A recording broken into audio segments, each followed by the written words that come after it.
când ai crescut, să arăți din ce ești făcut. A venit momentul să știi oare cât de tare poți fi. Hai, arată că poți, lasă-i mască pe toți și lovește să le șine pe coți. Trimite-i la casat ca pe niște rable la remat, să înțeleagă că au intrat pe teren minat.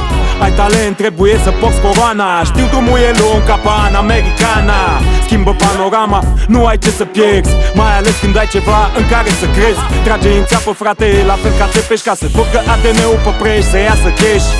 Cineva vă rog să rostească sume, că băiatul meu e hotărât să-și facă nume.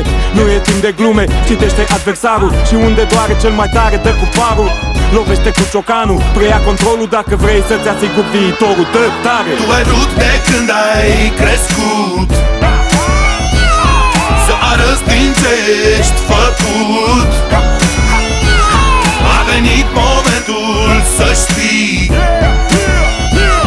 oare cât de tare poți fi.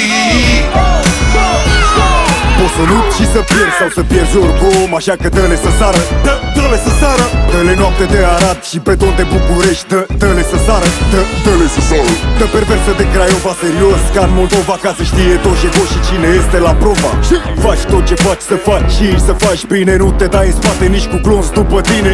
Din sărăcie rea mai rău nu o să fie. Ai simțit ce ai trăit? Ești lacrimi și nebunie și nu-i lăsa că vor să-ți ia tot ce-a mai rămas drag în inima ta. Da, e chiar așa, cu sau fără motiv, ori intenționat sau nu, dă-le nu doar instinct. Că nu suntem tari de cap, dar avem capul tare și nu suntem doar vagabonți, o dăm tare. Tu ai vrut de când ai crescut să arăți din ce ești făcut. A venit momentul să știi oare cât de tare poți fi. Inima bate, sângele fierbe, pregătiți imediat câteva gerbe. Ca unii o să afle că prezentul e crud și că azi durerea doare, nu e ca la Hollywood.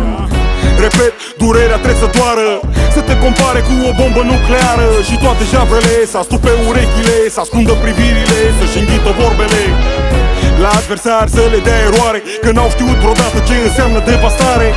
Să se lase cu întuneric la mansardă, să-și ia limba în gură toți cu cât o targă.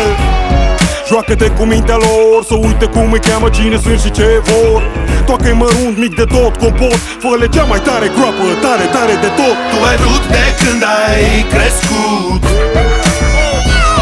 să arăți din ce ești făcut.